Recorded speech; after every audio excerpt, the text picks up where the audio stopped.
Hey. Welcome back to another episode of Soundfest 2024, where every day I am reviewing horror movies. And it's kind of rotting my brain right now. I'm getting all decrepit. And I'm looking just like this head. I figured let's do some Tim Burton shit, right? And I was gonna do Corpse Bride, but I'm Oh, not going to. Just because I just rewatched this movie for the second time and I love it. We're gonna do Beetlejuice from 2024. Yeah, you didn't fucking expect me to do a brand new movie like that. And I saw this in the theater with my daughter, and of course, here's Bob right here. Oh God, I love Bob. You know what? I have something else I gotta show you though. Just a second. Check this out. It's a NECA figure of Beetlejuice from the original 1988 film, motherfuckers. Fucking love this shit. Looks just like Michael Keaton, bitch. So yeah, we're gonna put him up here. He can sit next to this Candle and Pennywise and all those guys. All right. So yeah, Beetlejuice came out in theater. It's a Warner Brothers movie and is a long awaited sequel to the 1988 movie, which is about this family moves into this new house that's haunted by the previous owners who were drowned in a bridge downtown, and they're stuck in the house for 125 years. They find this book, the recently deceased book of the dead manual. It's fucking pretty funny. And then there's a girl in the house named Lydia who can see the ghost. She has some kind of clairvoyance and psychic power, and she involves a crazy underworld of dead people and ghosts. And Juice himself, what is he exactly? Well, he's a bioexorcist. Instead of in our world when we exorcise spirits and demons, down there in the world, he exorcises the living. So he'll come to a house that's haunted and try to scare the shit out of the living to scare them out of the house. And that's what the Maitlands in the original story, they try to get Beetlejuice to do. And then he tries to marry Lydia. And it's a crazy fucking movie. It's excellent. It's one of Tim Burton's first big movies he made. And Tim Burton, he's done such other great. I mentioned Corpse Bride, Nightmare Before Christmas, Mars Attacks. Just so many. Frankenweenie. Yeah, I could go on all day about our good chap Tim Burton.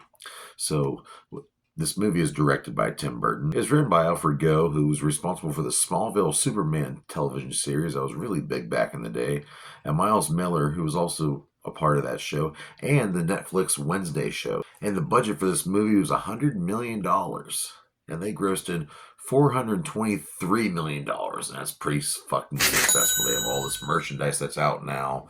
I mean, you can get Beetlejuice, like this NECA figure.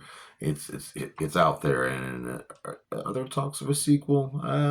It's possible. I mean, this one was called Beetlejuice. Why can't they have a third one be called Beetlejuice?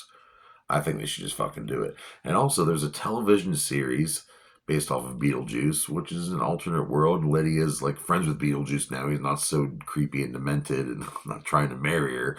And that was a great fucking show. I used to watch it every fucking day. I've got the DVD box set of it. The cinematographer for this was Harris.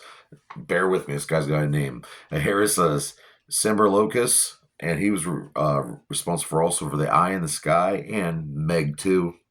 And the cinematography is fucking spot on. A lot of some of this was filmed in England, and it's got all the great colors, all the Tim Burton colors you could think of, the bright blues, the dark greens, the shady. Yeah, it's great. It's just a beautiful. The underworld looks better than ever. You get to see all these characters and all this new lore. Beetlejuice, he's got a whole shrunken head army working for him now, and trying to do this bioexorcist job. And meanwhile, in the real world, Lydia's all grown up and she has herself a paranormal television show. And her daughter, strange daughter Astrid, she's going to school, and she's not really not her and mom weren't really cool since her dad died. And yes, and Catherine O'Hara reprises the role as Odelia, and she fucking steals the show in my opinion. But yeah, and then it starts with the fact that her Lydia's dad Charles dies, so that's how they all meet together. Beetlejuice is still kicking, and guess what? Beetlejuice had a wife. Yeah, he had a wife before he died, and she's back, and she's a soul sucker. She can actually eat the dead. She can suck the souls out to their nothing, the dead of the dead, the death for the dead, if you will. And Dolores is out to get Beetlejuice's ass. And plus, there's this underworld detective cop chasing him down too. It's fun. This movie is fun as shit.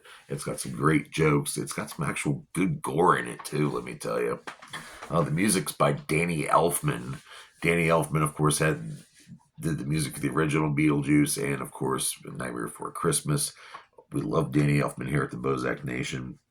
Uh, this movie took a long time to happen. I mean, there's supposed to be talks of in the early 90s of a Beetlejuice sequel. Even way back then, there was going to be a Beetlejuice Goes to Hawaii. There was a Beetlejuice in Love movie that was scripted. It just kept going on and on until 2011. They finally started working on it again. Tim Burton was trying to find the right script. They went through so many different fucking ideas. And he got hooked up with Brad Pitt. Brad Pitt has a film studio. I didn't know this. And they're called Plan B Entertainment. And he hooked up with Tim Burton. And Tim Burton, put this shit together and finally said, fuck it, we're doing this. And then, of course, the strike, the Actors Guild strike, that thing had put off to a halt for a while. And they got this great cast. Let me tell you about this great cast. Justin Theroux playing Rory, who's a fucking dick, and he's trying to marry Lydia.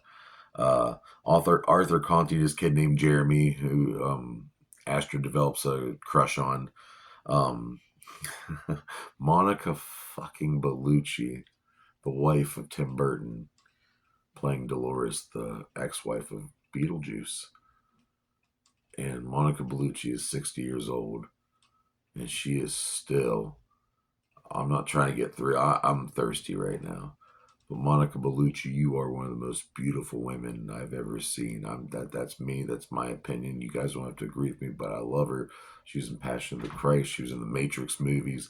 She's an Italian model / actress, and I love her. And Tim Burton, you're a lucky fucking man. But she plays one of the villains, and one of the other kind of side villains. He's not really a villain. He's kind of a, in between. But he's an underworld, a detective named Wolf Jackson, played by Willem Dafoe. Fucking love Willem. He was in the Aquaman movie, Boondock Saints. I mean, I could go on about this motherfucker all fucking day. I love Willem Dafoe. But he was an actor when he was alive. He did his own stunts. Well, apparently a grenade turned out to be a live grenade, and blew his brains apart, and that's why. And in the underworld, he's actually a detective now in the underworld, and he played one when he was alive. It's pretty cool. Who else do we have? Catherine O'Hara playing Odelia, or Delia. I'm sorry, I've been saying her name wrong. Delia, and this chick is probably one of my.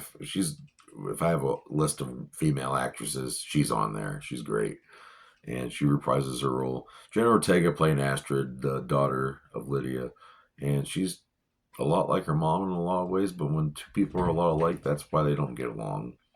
And Winona Ryder reprising role as Lydia. And she's a widow. Her husband, Astrid's dad, died in a tragic accident. So they've been a little estranged ever since. And then starring the fucking awesome Michael Keaton playing Beetlejuice. And he's just as good in this one as he was 30 years ago, guys. It's pretty fucking dope how this all came together. I really like it. Angus Bickerton and Alex Bickwell did a lot of the special effects with Framestore, One of Us, and BFU.